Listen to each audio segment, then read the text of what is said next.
Tirurangadi today news അപ്ഡേറ്റിലേക്ക് സ്വാഗതം.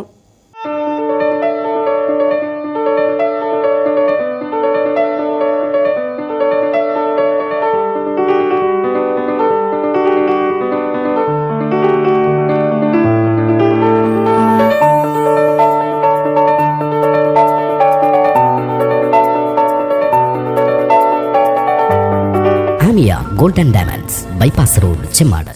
വാർത്തകൾ വിശദമായി. പ്രസിദ്ധമായ കൊടിഞ്ഞിപ്പള്ളിയുടെ നേർച്ചപ്പെട്ടി കുത്തിത്തുറന്ന മോഷണം. ഞായറാഴ്ച രാവിലെയാണ് മോഷണ വിവരം അറിഞ്ഞത്. സത്യപ്പള്ളി എന്നറിയപ്പെടുന്ന പ്രസിദ്ധമായ കൊടിഞ്ഞിപ്പള്ളിയുടെ നടവഴിയിൽ ജിഫ്രി മക്കാമിന് സമീപത്തുള്ള നേർച്ചപ്പെട്ടിയാണ് കുത്തിത്തുറന്ന നിലയിൽ ഉള്ളത്. ചില്ലറ നാണയങ്ങൾ മാത്രമാണ് ബാക്കിയുള്ളത്. കറൻസി നോട്ടുകൾ നഷ്ടപ്പെട്ട നിലയിലാണ്. എത്ര തുക ഉണ്ടെന്ന് വ്യക്തമല്ല. രാത്രിയാണ് മോഷണം നടന്നതെന്നാണ് സൂചന. സമീപത്ത് നിന്ന് പിക്കാസ്, മുസല്ല, ഒരു കുപ്പി വെള്ളം എന്നിവ കണ്ടെത്തിയിട്ടുണ്ട്. ഇത് മോഷ്ടാവിൻ്റേതാണോ എന്ന് വ്യക്തമല്ല. സംഭവത്തിൽ തിരൂരങ്ങാടി പോലീസ് അന്വേഷണം ആരംഭിച്ചിട്ടുണ്ട്. പ്രതി CCTVയിൽ കുടുങ്ങിയിട്ടുണ്ടെന്നും ഉടൻ പിടിയിലാകുമെന്നാണ് പ്രതീക്ഷിക്കുന്നതെന്ന് തിരൂരങ്ങാടി പോലീസ് പറഞ്ഞു. News bureau, Tirurangadi.